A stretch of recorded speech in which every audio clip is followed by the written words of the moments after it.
Well, howdy there, Internet people. It's Belle again.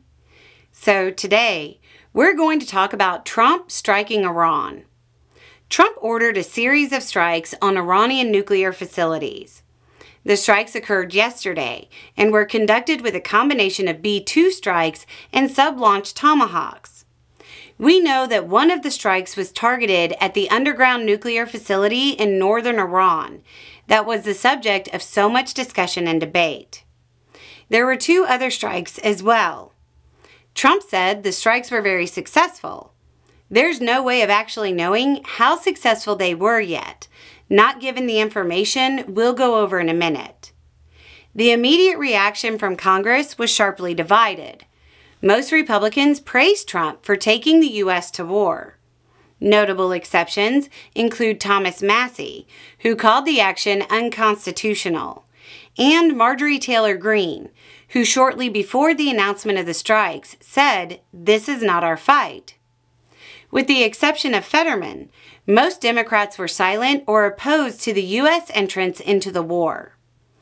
It's being reported that congressional Republicans were briefed ahead of time, while Democrats were not. The reporting doesn't seem to say whether the Gang of Eight was briefed ahead of time. There will be an explainer on that down below.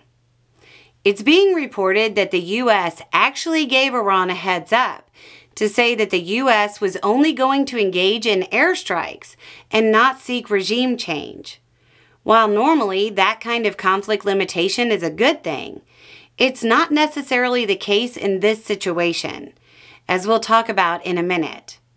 So, let's go over the issues. First, the big one. Iran has a little more than 900 pounds of highly enriched uranium. Under normal circumstances, this would probably be stored at an underground facility in Isfahan, which is one of the locations struck.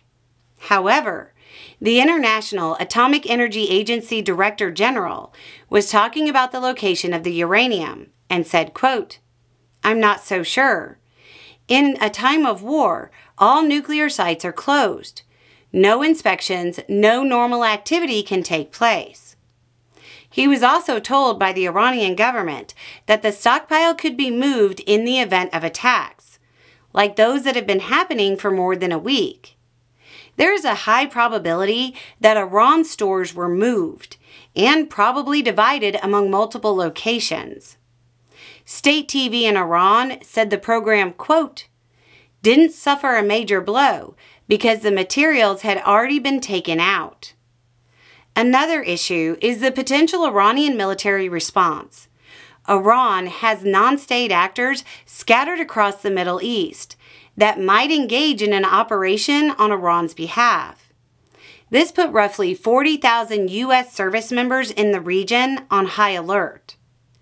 There's also the question of what happens with Iran's nuclear program now. This might convince them more than anything else that they need a nuke. Or if the government becomes destabilized because of the strikes or war, it might lead to enriched uranium ending up loose.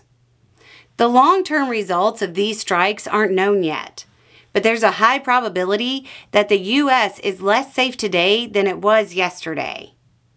These strikes follow Trump's failure to renegotiate the Iran deal obtained by President Obama that Trump felt he could do better at. We'll end with a quote. "I predicted a long time ago that President Obama will attack Iran because of his inability to negotiate properly. Not skilled."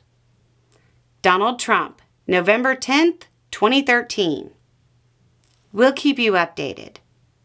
Anyway, it's just a thought. Y'all have a good day.